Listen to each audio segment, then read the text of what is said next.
ಭಯವನ್ನು ಬಿಡಬೇಕು, ಧೈರ್ಯವನ್ನು ಕಲಿಬೇಕು, ಎಲ್ಲದರ ಮೇಲೆ ಇರೋ ಅನುಮಾನವನ್ನು ಬಿಡಬೇಕು, ಅನುಷ್ಠಾನವನ್ನು ಕಲಿಬೇಕು, ಭ್ರಾಂತಿಯನ್ನು ಬಿಡಬೇಕು, ಭಕ್ತಿಯನ್ನು ಕಲಿಬೇಕು, ಸಂಶಯವನ್ನು ಬಿಟ್ಟು, ಸಂದೇಹವನ್ನು ಬಿಟ್ಟು ಸಂದೇಶವನ್ನ ಪೂರ್ಣವಾಗಿ ಕೇಳಿದ್ರೆ ಅವನು ಎಂಥ ವ್ಯಕ್ತಿ ಆಗ್ತಾನೆ ಗೊತ್ತಾ ನಿಮಗೆ? ನೀವು ಆಗ್ತೀರಿ, ಪ್ರಯತ್ನ ಪಟ್ಟು ನೋಡಿ ಒಂದ್ಸಲ.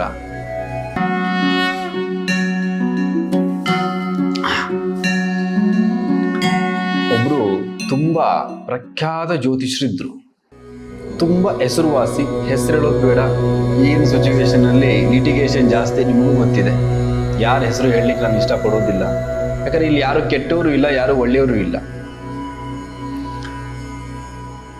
ಅವರು ಹೇಳ್ತಾ ಇದ್ರು, ನಾನು ತುಂಬಾ ನವಗ್ರಹಗಳನ್ನ ಆರಾಧನೆ ಮಾಡ್ತೀನಿ, ಹಾಗಾಗಿ ನವಗ್ರಹಗಳು ನನ್ನ ಜೊತೆ ನನ್ನ ಕೈಯಲ್ಲಿದ್ದ ಹಾಗಿದೆ ಅಂತ. ಅದಕ್ಕೆ ನಾನು ಏನು ಹೇಳ್ತೀನೋ ಅದು ನಡೆಯುತ್ತೆ, ಅಥವಾ ನಾನು ಏನು ಹೇಳ್ತೀನೋ ಅದು ಆಗ್ತಾ ಇದೆ, ಅಥವಾ ನನ್ನ ಹತ್ರ ಅದನ್ನ ಜನ ತುಂಬಾ ಹುಡ್ಕೊಂಡು ಬರ್ತಾರೆ. ಅವ್ರ ಹೆಸರು, ಎಲ್ಲರ ಹೆಸರು ಆಲ್ಮೋಸ್ಟ್ ಇದೆ, ಅಷ್ಟು ಈಸಿ ಹೆಸರು ಆ ವ್ಯಕ್ತಿ ಹೆಸರು ಕೂಡ. ನಾನು ಅವ್ರಿಗೆ ಒಂದ್ಸಲ ಹೋಗಿದ್ದೆ, ಸುಮಾರು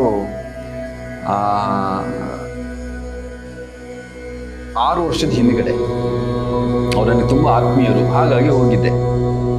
ನಮ್ಮ ದೇವಸ್ಥಾನದ ಓಪನಿಂಗ್ಗೆ ಸ್ವಲ್ಪ ಮುಂಚೆ ಅವ್ರನ್ನ ಇನ್ವೈಟ್ ಮಾಡಲಿಕ್ಕೆ. ಇನ್ವೈಟ್ ಮೀನ್ಸ್ ಅಂದರೆ ಈ ಥರ ಮಾಡ್ತಿದ್ದೀವಿ, ಎಷ್ಟು ಆತ್ಮೀಯರಾಗಿದ್ದು, ನಮಗೊಂದು ಮಾತು ಹೇಳಲಿಲ್ಲ ಅನ್ನೋ ಭಾವನೆ ಬರ್ತದೆ ಎಲ್ಲರಿಗೂ ಕೂಡ.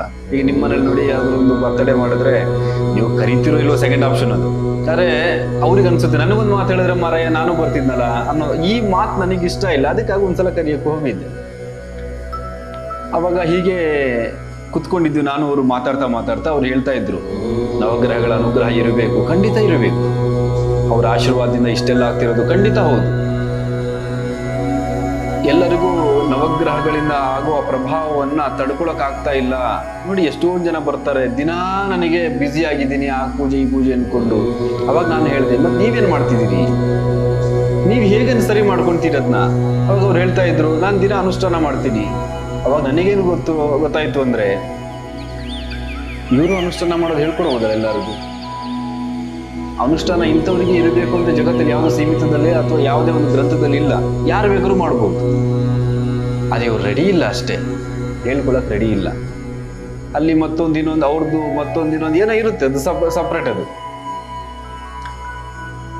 ಎಲ್ಲಾ ದೇವತೆಗಳು ಒಳ್ಳೇದ್ ಮಾಡಕ್ಕೆ ಇರೋದು, ಯಾರು ಕೆಟ್ಟದ್ ಮಾಡಕ್ಕಿಲ್ಲ ಈ ಜಗತ್ತಲ್ಲಿ. ದೇವತೆಗಳಿಗೆ ಅದಕ್ಕೆ ದೇವತೆಗಳು ಒಂದು ಕೈ ಮುಗಿಯೋದು, ಯಾಕೆಂದ್ರೆ ಬರೀ ಒಳ್ಳೇದ್ ಮಾಡಕ್ಕಷ್ಟೇ ಅವ್ರು ಇರೋದು ಅಂತ. ಕೆಟ್ಟದ್ ಮಾಡೋಕಿದ್ರೆ ಅದಕ್ಕೆಲ್ಲ ರಾಕ್ಷಸರು ಅಂತಿದ್ವಿ ನಾವು. ನಮ್ ಜೊತೆ ನಾವು ರಾಕ್ಷಸರು ಯಾರನ್ನು ಪೂಜೆ ಮಾಡ್ತಿಲ್ಲಲ್ಲ, ದೇವ್ರನ್ನ ಮಾತ್ರ ಪೂಜೆ ಮಾಡ್ತಿದ್ದೀವಿ. ಆದ್ರೆ ನೀವು ಮಾಡಿ ಮತ್ತೆ ಅನುಷ್ಠಾನವನ್ನ. ನಿಮ್ಮ ಮನಸ್ಥಿತಿ ಸರಿ ಇದ್ರೆ ಎಲ್ಲ ಗ್ರಹಗತಿಗಳು ನಿಮ್ಮ ಕೈಯಲ್ಲಿ ಇರ್ತದೆ.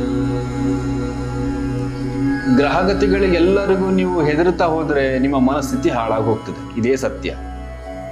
ಎಲ್ಲವನ್ನು ಆರಾಧನೆ ಮಾಡಿ. ಆರಾಧನೆ ಅಂದ್ರೆ ಏನು? ದಿನಗಟ್ಲೆ ಕುತ್ಕೋಬೇಕು, ಆ ದೇವರು ಈ ದೇವರು. ನಮ್ಮಲ್ಲಿ ಎಲ್ಲ ಹೇಳ್ದವರು ಮುಕ್ಕೋಟಿ ದೇವತೆಗಳಿದ್ದಾರೆ. ಮುಕ್ಕೋಟಿ ದೇವತೆಗಳನ್ನೋದು ಅದು ಒಂದು ಬೇರೆ ಅರ್ಥದಲ್ಲಿದೆ ಬಿಡಿ.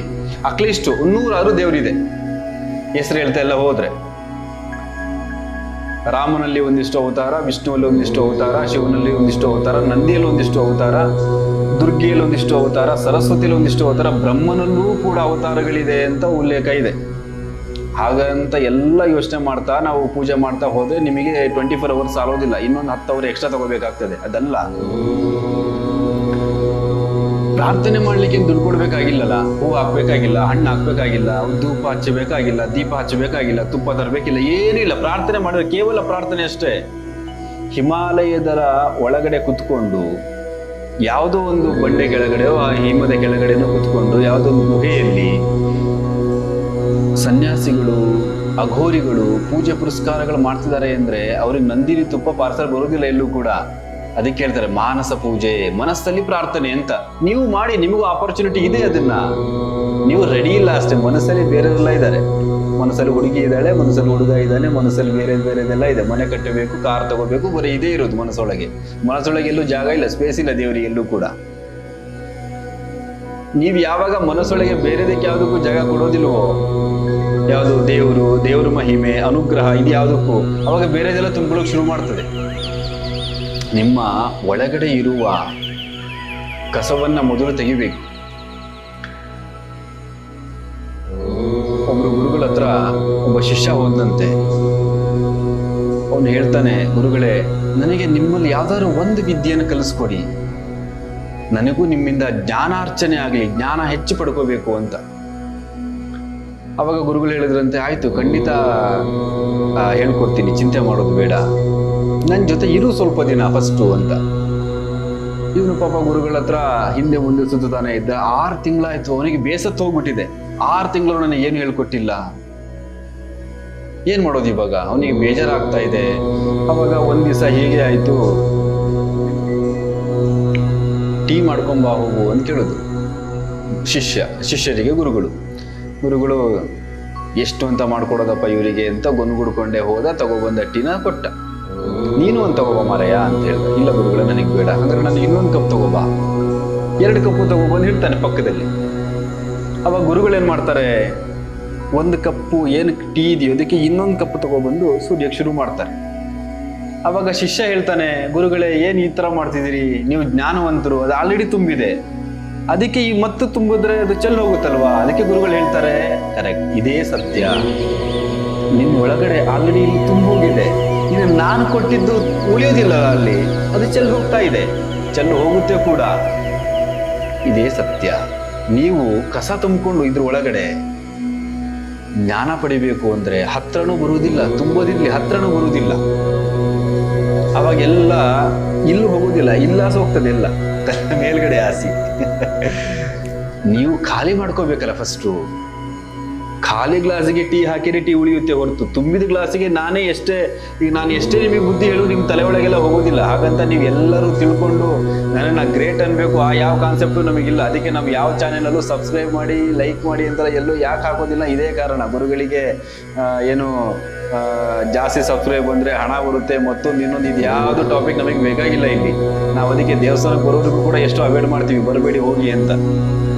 ಯಾಕಂದರೆ ಇದು ದೇವಸ್ಥಾನ ಇರೋದು ಒಳ್ಳೆ ಜ್ಞಾನವನ್ನು ಪಡಿಲಿಕ್ಕೆ, ಅಭಯವನ್ನು ಕೊಡಲಿಕ್ಕೆ, ಧೈರ್ಯವನ್ನು ತುಂಬಲಿಕ್ಕೆ, ಸನ್ಮಾರ್ಗದಲ್ಲಿ ನಡಿಲಿಕ್ಕೆ. ಯಾರ ಕೈಲಿ ನನಗೇನೂ ಆಗ್ತಾ ಇಲ್ಲ, ನನಗೆ ಅದಾಗಿದೆ ಇದಾಗಿದೆ ಅಂತ ಭಯ ತಗೊಂಡು ಬರ್ತಾರೋ ಅವನ್ನ ಸರಿ ಮಾಡ್ಲಿಕ್ಕೆ ಅಂತ ಈ ಕ್ಷೇತ್ರ ಇರೋದು. ಸೊ ಹಾಗಾಗಿ ನಿಮಗೆ ಹೇಳ್ತಿರೋದು, ನೀವು ಹೇಳಿದ್ದನ್ನ ಅರ್ಥ ಮಾಡ್ಕೊಂಡ್ಬಿಟ್ರೆ ಬೇಕಾದಷ್ಟು ಆಗ್ತದೆ. ಅಧಿಕ ಪ್ರಸಂಗ ತರಲ್ಲ ತೋರ್ಸೋಕೋರೆ ಯಾವುದು ನಡೆಯೋದಿಲ್ಲ ಇಲ್ಲಿ. ನೀವು ಜೀವನ ಪೂರ್ತಿ ಹೀಗೆ ಇರ್ತೀನಿ ಅಂದ್ರೆ ನನಗೇನಾಗಬೇಕಾಗಿದೆ, ನೀವು ಹಾಗೆ ಇರಿ. ನಿಮ್ಮಿಂದ ನನಗೂ ಏನಾಗಬೇಕಾಗಿಲ್ಲ, ನೀವು ನನ್ನ ಮಾತು ತಗೊಳ್ಳಿ, ನಿಮಗೂ ಏನೂ ಆಗಬೇಕಾಗಿಲ್ಲ. ಸರಿ ಹೋದ್ರೆ ಬದಲಾಗ್ತೀರಿ. ಒಂದು 2000 ಜನನೋ 2020 ಜನರಲ್ಲಿ ಯಾರಾದರೂ ಒಬ್ಬರು ಸರಿ ಹೋಗ್ಲಿ ಅನ್ನೋದು ಯೋಚನೆ ನಮ್ದು ಅಷ್ಟೇ. 2000 ಜನ ನೀವು ಇದೀರಿ ಅಂದ್ರೆ ಅದ್ರಲ್ಲಿ ಯಾರಾದರೂ ಒಬ್ರು ಸರಿ ಹೋಗ್ಲಿ, ನಮಗೆ ಆ ಒಬ್ರು ಸರಿ ಹೋಗಿದ್ದ ಕೃತಜ್ಞತೆ ಇದ್ರೆ ಸಾಕು. ನಾನು ಗುರುಗಳು ಹೇಳಿದ ಮಾತು ಕೇಳಿಕೊಂಡು ಒಂದಿಷ್ಟು ಬದಲಾಗಿದ್ದೀನಪ್ಪ ಅನ್ನೋ ಭಾವನೆ ಇದ್ದು ಬಿಟ್ರೆ ಸಾಕು, ಬೇರೆ ಏನು ಬೇಡ. ನೀವು ಅದೇ ನನಗೆ ಕೊಡೋ ದೊಡ್ಡ ಗಿಫ್ಟ್. ಸೊ ಸರಿ ಹೋಗ್ಬೇಕು ಅನ್ನೋದು ಮೂಲ ವಿಚಾರ. ಭಯವನ್ನು ಬಿಡಬೇಕು, ಧೈರ್ಯವನ್ನು ಕಲಿಬೇಕು, ಎಲ್ಲದರ ಮೇಲೆ ಇರೋ ಅನುಮಾನವನ್ನು ಬಿಡಬೇಕು, ಅನುಷ್ಠಾನವನ್ನು ಕಲಿಬೇಕು, ಭ್ರಾಂತಿಯನ್ನು ಬಿಡಬೇಕು, ಭಕ್ತಿಯನ್ನು ಕಲಿಬೇಕು, ಸಂಶಯವನ್ನು ಬಿಟ್ಟು, ಸಂದೇಹವನ್ನು ಬಿಟ್ಟು ಸಂದೇಶವನ್ನ ಪೂರ್ಣವಾಗಿ ಕೇಳಿದ್ರೆ ಅವನು ಎಂಥ ವ್ಯಕ್ತಿ ಆಗ್ತಾನೆ ಗೊತ್ತಾ ನಿಮಗೆ? ನೀವು ಆಗ್ತೀರಿ, ಪ್ರಯತ್ನ ಪಟ್ಟು ನೋಡಿ ಒಂದ್ಸಲ. ನಾವೆಲ್ಲ ಸಂತೋಷವನ್ನ ಎಲ್ಲೆಲ್ಲೋ ಹುಡುಕ್ತಾ ಇದ್ದೀವಿ. ಅದ್ರಲ್ಲಿ ಸಿಗುತ್ತಾ, ಇದ್ರಲ್ಲಿ ಸಿಗುತ್ತಾ, ಇವತ್ತು ಸಿಗುತ್ತಾ, ನಾಳೆ ಸಿಗುತ್ತಾ, ಗುರುಬಲ ಯಾವಾಗ, ಡಿಸೆಂಬರ್ ಆದ್ಮೇಲೆ ಬರುತ್ತಾ, ಶುಕ್ರ ದಶೆ ಯಾವಾಗ, ನವೆಂಬರ್ ಆದ್ಮೇಲೆ ಬರುತ್ತಾ, ಎಲ್ಲಿ ಬರೋದು? ಎಲ್ಲ ಅಲ್ಲಲ್ಲೇ ಇದೆಯಲ್ಲ. ನೀವು ಮಾತ್ರ ಅಲ್ಲೇ ಸ್ಟ್ರಕ್ ಆಗಿ ಕೂತ್ಕೊಂಡಿದ್ದೀರಿ. ಅದೆಲ್ಲ ಕಾಲ ಮೀರಿ ಹೋಗ್ತಾ ಇದೆ. ನಾವ್ ಹೇಳ್ತೀವಲ್ಲ, ಧೈರ್ಯಂ ಸರ್ವತ್ರ ಸಾಧನಂ ಅಂತ ಹೇಳ್ತೀವಿ. ನಿಮ್ಮಲ್ಲ ಧೈರ್ಯ ಉಳಿಸ್ಕೊಳ್ಳಿ ಫಸ್ಟು. ನೋಡಿ, ನಿಮಗೆ ಎಲ್ಲವೂ ಸ್ಪಂದಿಸ್ತಾ ಹೋಗುತ್ತೆ. ಗ್ರಹಗತಿಗಳೆಲ್ಲ ಕೆಟ್ಟೋಗ್ಬಿಟ್ಟಿದೆವಪ್ಪ, ಸಮಯ ಕೆಟ್ಟೋಗ್ಬಿಟ್ಟಿದೆ ಅಂತ ಯಾರು ಹೇಳ್ತಾರೋ, ಆಷಾಢದಲ್ಲಿ ಗಾಳಿ ಬರೋದಲ್ಲಿ ನಿಂತಿಲ್ಲಲ್ಲ ಎಲ್ಲೂ ಕೂಡ. ಆಷಾಢದ ಗಾಳಿ ಅಂದ್ರೆ ಫೇಮಸ್, ನೋಡಿ ಎಲ್ಲರಿಗೂ ಗೊತ್ತಿದೆ. ಆಷಾಢದಲ್ಲಿ ಗಾಳಿ ಏನ್ ಬೀಸ್ತಿತ್ತು ಸುಮಾರು ವರ್ಷಗಳ ಹಿಂದೆ, ಇವತ್ತು ಅದೇ ಬೀಸೋದು. ಯಾವುದು ಬದಲಾವಣೆ ಆಗಿಲ್ಲ. ಯಾವ ಗ್ರಹಗತಿಗಳು ಕೆಟ್ಟು ಹೋದ್ರು, ಯಾವ ಸಮಯ ಕೆಟ್ಟು ಹೋದ್ರು, ಯಾವುದು ಕೆಟ್ಟಿಲ್ಲ. ಏನ್ ನಡೀತದೆ ಅದು ನಡೀತಾ ಇದೆ. ಜೂನಿಂದ ಮಳೆ ಶುರುವಾಗುತ್ತೆ, ಖಂಡಿತ ಶುರುವಾಗ್ತದೆ. ಯಾರು ಹೇಳಿದ್ರು ಯಾರಪ್ಪನ ಮಾತು ಕೇಳುವುದಿಲ್ಲ. ಅದು ಆಷಾಢದಲ್ಲಿ ಮಳೆ ಬರುತ್ತೆ, ಖಂಡಿತ ಬರುತ್ತೆ. ಜನವರಿ ಫೆಬ್ರವರಿಯಲ್ಲಿ ಮಕರ ಸಂಕ್ರಾಂತಿ ಟೈಮಲ್ಲಿ ಹೊಸ ಚಿಗುರು ಏನು ಬರುತ್ತೆ, ಖಂಡಿತ ಬರುತ್ತೆ. ಯಾವುದು ನಿಲ್ಲೋದಿಲ್ಲಲ್ಲ. ನಿಂತಿರೋದು ನಿಮ್ಮ ಮನಸ್ಸು ಮಾತ್ರ ಒಂದ್ ಕಡೆ ಸ್ಟಕ್ಕನ್ನ ಕುತ್ಕೊಂಡ್ಬಿಟ್ಟಿದೆ. ನೀವು ಅದ್ರ ಜೊತೆ ಕಾಲವನ್ನು ಕಳೀರಿ, ನೀವು ಅದ್ರ ಜೊತೆ ಸ್ಪಂದಿಸ್ತಾ ಹೋಗಿ, ನೀವು ಅದ್ರ ಜೊತೆ ಆ ಸಮಯದ ಮೌಲ್ಯವನ್ನ ಅರ್ಥ ಮಾಡ್ಕೊಳ್ಳಿ. ಬದಲಾಗಿ ನೀವು ಕೂಡ ನಿಮ್ಮಲ್ಲಿ ಸಮಸ್ಯೆ ಏನಾಗ್ತಾ ಇದೆ ಗೊತ್ತಾ, ನೀವು ಯಾವ್ದು ಬೇಕು ಅದು ನೋಡಕ್ ರೆಡಿ ಇಲ್ಲ, ಯಾವ್ದು ಬೇಕು ಅದು ಹಿಂದೆ ಹೋಗಕ್ ರೆಡಿ ಇಲ್ಲ. ನಿಮಗೆ ದುಡ್ಡನ್ನು ಭೂತ, ಶ್ರೀಮಂತಿಕೆಯನ್ನು ರಾಕ್ಷಸ ಇಲ್ಲಿ ತುಂಬ್ಕೊಂಡ್ಬಿಟ್ಟಿದ್ದಾನೆ ತಲೆ ಒಳಗಡೆ ಪೂರ್ತಿಯಾಗಿ. ಜಗತ್ತಲ್ಲಿ ಕಷ್ಟಪಟ್ಟು ಜೀವನ ಮಾಡ್ತಿರೋ ವ್ಯಕ್ತಿ ಮನುಷ್ಯ ಒಬ್ಬನೇ ಅಂತೆ, ಅವನಿಗೆ ಮಾತ್ರ ಕಷ್ಟ ಇರೋದು. ನೀವು ಕಷ್ಟಪಡ್ಲಿಕ್ಕೆ ಬಂದಿಲ್ಲ, ಇಲ್ಲಿ ಕರ್ಮ ಕಳೀಲಿಕ್ಕೆ ಬಂದಿರೋದು. ಅರ್ಥ ಮಾಡ್ಕೊಳ್ಳಿ. ನೀವು ಇಲ್ಲಿ ಇರೋದು ಹೋದ್ ಜನ್ಮದಲ್ಲಿ ಒಂದಿಷ್ಟು ಕರ್ಮವನ್ನು ಕಳ್ಕೊಂಡು ಮುಂದಿನ ಜನ್ಮಕ್ಕೆ ಒಂದಿಷ್ಟು ಪುಣ್ಯವನ್ನು ಪಡ್ಕೊಂಡು ಹೋಗ್ಲಿಕ್ಕೆ. ನೀವು ಇಷ್ಟೆಲ್ಲ ಮಾಡ್ತಿರೋರು ಎಷ್ಟು ಹ್ಯಾಪಿಯಿಂದ ಇದ್ದೀರಿ, ನೀವೆಲ್ಲ ಎಷ್ಟು ಸಂತೋಷವಾಗಿದ್ದೀರಿ. ನೀವು ಬೆಳಿಗ್ಗೆ ಎದ್ದು ಪೂಜೆ ಮಾಡಿ, ಸಂಜೆ ಎದ್ದು ಪೂಜೆ ಮಾಡಿ, ಅದೆಲ್ಲ ಪ್ರಾಮುಖ್ಯತೆ. ಪೂಜೆ ಮಾಡೋದ್ರಿಂದ ದೇವರೆಲ್ಲ ಬರೋದಿಲ್ಲ, ಹಾಗೆಲ್ಲ ಪೂಜೆ ಮಾಡೋದ್ರಿಂದ ದೇವ್ರು ಬರೋ ಹಾಗಿದ್ದಿದ್ರೆ ಅದು ಏನೇನೋ ಕಥೆ ಆಗಿ ಹೋಗ್ಬಿಡೋದು. ಜಗತ್ತಲ್ಲಿ ಪೂಜೆ ಮಾಡ್ದಲೇ ಇರೋರು ಎಷ್ಟು ಜನ ಇದ್ದಾರೋ, ಪೂಜೆ ಮಾಡೋರು ಅಷ್ಟೇ ಜನ ಇದ್ದಾರೆ. ಎಲ್ಲದು ಪುಣ್ಯ ಬರೋ ಹಾಗಿದ್ರೆ ಅದು ಪುಣ್ಯದ ಭಾವನೆ ಬೇರೆ ಆಗ್ತಾ ಇತ್ತು.